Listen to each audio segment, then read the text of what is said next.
연초부터 시작된 윤석열 대통령의 민생 토론. 정부는 4번의 토론회를 거치면서 15가지 감세 정책을 쏟아냈습니다. 대주주 양도소득세 기준을 상향하고 금투세 폐지를 정부의 정책으로 확정했습니다. 여야 합의를 통해 국회 입법 문턱만 넘으면 당장 시행하겠다는 게 정부의 의지입니다. 세입은 빤한데 깎아주겠다는 세금은 크게 늘다 보니 벌써부터 내년도 살림살이에서 적자가 더 커질 것이란 우려가 제기되고 있습니다.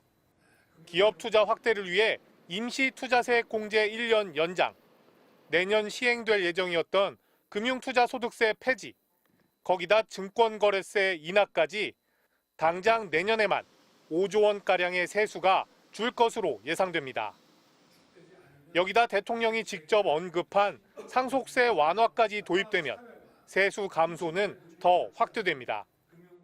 얻어야 할 것을 깎아주는 거를 우리가 조세지출이라고 하거든요. 조세지출을 지금 확대하고 있는 거예요. 세수가 그렇게 많이 늘지는 않아요. 그래서 감당이 안 될 거거든요.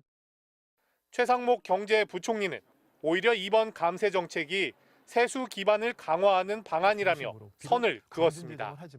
이런 것들이 경기 활성을 통해 오히려 세수 기반을 확충하는 어떤 선순환 구조를 만들기 위해서 노력하고 있는 것입니다.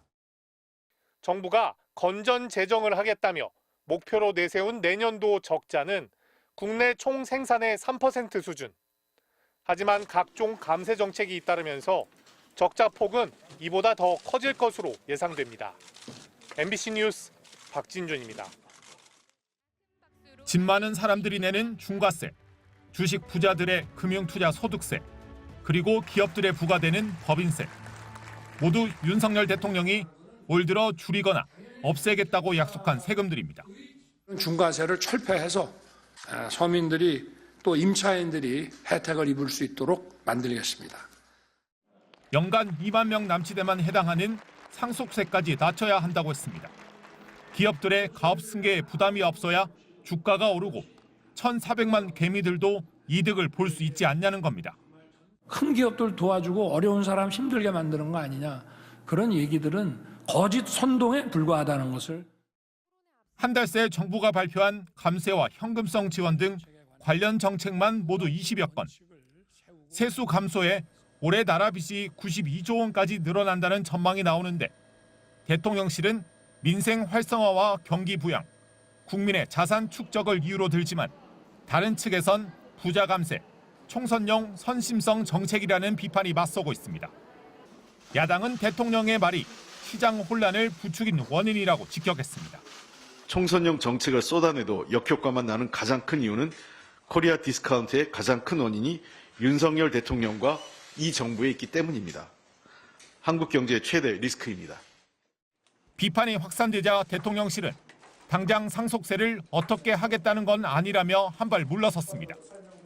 경제 왜곡을 일으키고 있는 세금 체계 개선이 목적이라고 했지만 줄어드는 세금을 보전할 대책 마련에 대한 구체적 방안은 제시하지 못했습니다.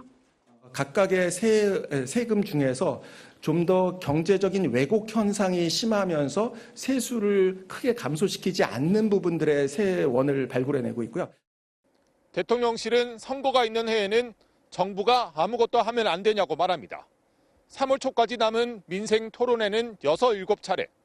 신년 기자회견 여부가 불투명해지면서 10차례까지 늘 수도 있다는 전망이 나옵니다. MBC 뉴스 김민찬입니다. 지난해 정부가 걷어들인 세금은 341조 4천억 원, 당초 예상보다 60조 원 가량이 덜 거쳤습니다.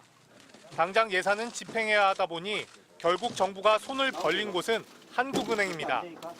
지난해 정부가 한국은행에서 빌려다 쓴 누적 단기 차입금은 117조 원, 이자로만 1,500억 원이 나갔습니다.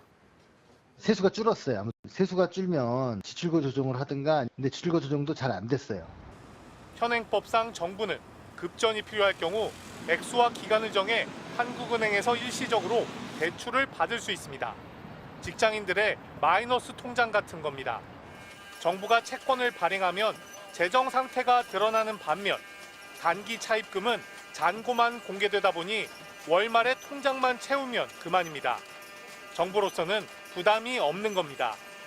예컨대 7월 달에 7월 30일까지 엄청 쓰다가 31일에 상환을 하게 되면은 그러면은 그 잔고가 실질적으로 0이고 문제는 세수 부족 등 정부의 명확한 재정 상태를 알 수 없고 예상치 못한 통화량 증가로 유동성이 늘어 물가 관리가 힘들어질 수도 있습니다.